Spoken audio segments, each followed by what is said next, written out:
Hello বন্ধুরা, welcome to only sports. তো এই ভিডিওতে কালকে মোহনবাগান ভার্সেস হায়দ্রাবাদ ম্যাচের কিছু বিষয় নিয়ে কথা বলবো। তার সঙ্গে মোহনবাগান কোচ মলিনা সেই ম্যাচ শেষে প্রেস কনফারেন্সে কী বললো, তার সঙ্গে প্লেয়ার্সরাও কী বললো, তো সেই সব বিষয়গুলো নিয়ে একটু আলোচনা করব। তো ভিডিওটি সবাই শেষ পর্যন্ত দেখতে থাকো। আর চ্যানেলে নতুন হয়ে থাকলে চ্যানেলটি সাবস্ক্রাইব করে পাশে থাকা বেল আইকনটি অন করে পাশে থেকো। তো সেখানে যদি কালকের ম্যাচে একটু রেফারিকে নিয়ে কথা বলা যায়, তো রেফারি এখানে কী করছিল এটা বলা মুশকিল। কীভাবে ওটা আলোচনা করে কী সিদ্ধান্ত দিল, তারপরে গোল দিল। তো প্রথমেই ওটা অফসাইড কী হিসেবে হয়, যেখানে টম অ্যালেট হেডে গোল করেছে পরিষ্কার, তো তার তো কোনো অফসাইডের কোনো রকম চিহ্নই নেই, সে কতটা ভেতরে ছিল। তো সেখানে কী হিসেবে ওটা অফসাইড দিয়েছিল ভগবান জানে। তা সত্ত্বেও তাছাড়া কোনো হ্যান্ডবলেরও কোনো কিছু হয়নি। তো ওখানে ওটা লাইন্সম্যান কী হিসেবে পতাকা তুলেছিল সেটা সেই জানে। তো তারপরে লাইন্সম্যান এবং রেফারি দুজন মিলে আলোচনা করে ওটা গোল দিল। তো সেখানে যদি কালকে রেফারি ওটা গোল না দিত, তাহলে আইএসএল এর সব থেকে বড় খারাপ সিদ্ধান্ত হয়তো এটাই হতো কালকে। যেখানে আরও একটা সিদ্ধান্তের কথা মনে পড়ছে, যেখানে লিস্টন ক্লস আর জেমি ম্যাকলারেন ছিল। জেমি ম্যাকলারেনকে লিস্টন ক্লসে বলটা বাড়ায়, তো জেমি ম্যাকলারেন যেহেতু সে অফসাইডে ছিল, তো সেই কারণে সে বলটাকে স্পর্শই করেনি। সেখানে আবারও লিস্টন ক্লসে বলটাকে যেতে, তো সেখানেও ওটা কী হিসেবে অফসাইড দিয়েছে রেফারি, সেটা রেফারিই জানে, রেফারিরই জানা ওগুলো। তো রেফারি কাছ থেকে দাঁড়িয়ে রেফারি কোনো রকম বাঁশি বাজায়নি, ওখানে লাইন্সম্যান ওটাকে পতাকা তুলে দিয়েছে, কী হিসেবে জানি না। তো জঘন্য রেফারিং, আবারও বলছি। তো প্রতি ম্যাচেই বলা হয় আইএসএল এর রেফারি এতটা নিম্নমানের রেফারি হয়ে গেছে, কি আর বলবো। রেফারির মান যত তাড়াতাড়ি সম্ভব ঠিক করা দরকার। এতটা খারাপ রেফারি, প্রতি ম্যাচেই কোনো না কোনো টিম রেফারির জন্য সাফার করে। তো সেখানে এটা তো প্রতি ম্যাচে সম্ভব না, প্রতি ম্যাচে কোনো না কোনো টিম সাফার করেই যাচ্ছে রেফারির জন্য।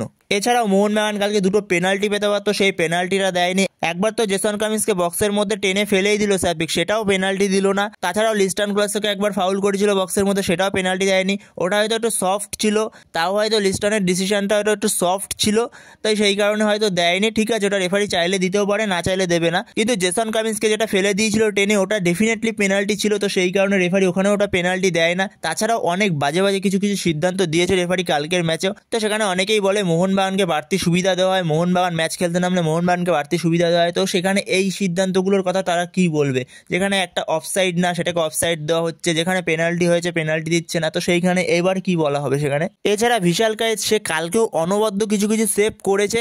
ভিশাল কায়েতকে কয়েকটা ম্যাচ ধরে ভিশাল সুলভ ছন্দে দেখা যাচ্ছিল না, কিন্তু কালকের ম্যাচে অতটা ভালো লাগছিল না প্রথম দিকে ভিশালকে। তো সেইখানেও ভিশাল কালকে অনবদ্য কিছু কিছু সেভ করেছে। সেকেন্ড হাফে একটা অনবদ্য সেভ করেছে, যেখানে 1:1 একটা সেভ করেছে। এই সেভটার কথা মনে পড়ছে, যেখানে ভিশাল 1:1 দুরন্ত একটা সেভ করেছে ভিশাল। তো এই গোলটা তো অবধারিত একটা গোল হতেই পারতো, সেখানে ভিশালের অনবদ্য সেভ। তো সেখানে ভিশাল কায়েতের আরও একটা ক্লিন শিট হয়ে গেল। তো সেখানে ভিশাল কায়েতের 7 নম্বর ক্লিন শিট হয়ে গেল এই সিজনের। তো সেখানে ম্যাচ শেষে প্রেস কনফারেন্সে মলিনা কি বললো, তো সেখানে মলিনা বলল, অনেক সুযোগ পেয়েছি আমরা, হায়দ্রাবাদও পেয়েছে, তবে আমাদের ছেলেরা দুর্দান্ত খেলছে, তবে আমরা আরও গোল করতে পারতাম, তবে 3 গোলে জেতা মোটেও খারাপ নয়, এভাবেই ক্রমশ আমরা চ্যাম্পিয়নশিপের দিকে এগোবো। তো এটাই বলে কোচ মলিনা ম্যাচ শেষে প্রেস কনফারেন্সে। তো এরপরে ম্যাচ শেষে লিস্টন ক্লসও কি বলে, তো সেখানে লিস্টন ক্লসও বলেছে, আমরা আমাদের পরিকল্পনা অনুযায়ী খেলেছি আজ, আমাদের যে ভূমিকা পালন করতে বলা হয়েছে তা আমরা যথাযথভাবে পালন করেছি, দলের প্রত্যেকেই নিজের সেরাটা দেওয়ার চেষ্টা করে, আমাদের সব পজিশনে সুস্থ প্রতিযোগিতা আছে, আমার পজিশনে খেলার জন্য অনেকে অপেক্ষায় রয়েছে, আমি খারাপ খেললে তারা আমার জায়গায় চলে আসবে,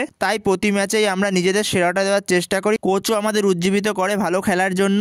এছাড়াও লিস্টনকে যখন জিজ্ঞাসা করা হয় দলের 29টি গোলের মধ্যে 10টি গোলই ডিফেন্ডাররা করেছে, তো সেই প্রসঙ্গে লিস্টন বলে, আসলে আমাদের অনুশীলনে সেট পিসকে খুবই গুরুত্ব দেওয়া হয়, তারই প্রতিফলন দেখা যায় ম্যাচে, আমরাই একমাত্র দল যারা স্ট্রাইকারের ওপর শুধু নির্ভর করে থাকি না গোলের জন্য, খেলাটা 11 জনে, শুধু গোলকিপার ছাড়া যে কেউ গোল করতে পারলে সেটা দলের জন্য খুবই ভালো।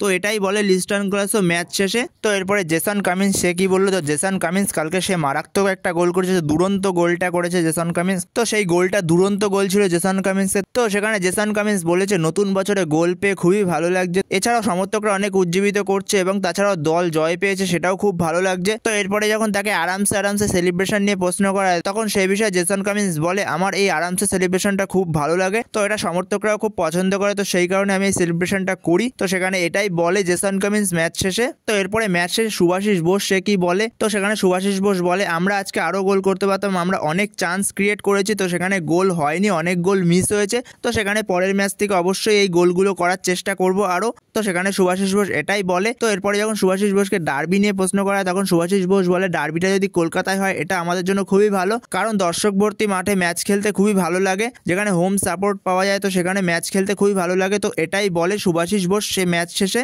তো বন্ধুরা, ম্যাচ শেষে কোচ এবং প্লেয়ার্সরা কী বললো তো তোমাদের সবটাই জানিয়ে দিলাম। তো এই ভিডিওতে এই আপডেটগুলো নিয়ে আলোচনা করার ছিল। তো ভিডিওটি ভালো লাগলে অবশ্যই লাইক, শেয়ার, সাবস্ক্রাইব করতে ভুলো না। তো নেক্সট ভিডিওতে দেখা হচ্ছে, ততক্ষণের জন্য বাই বাই।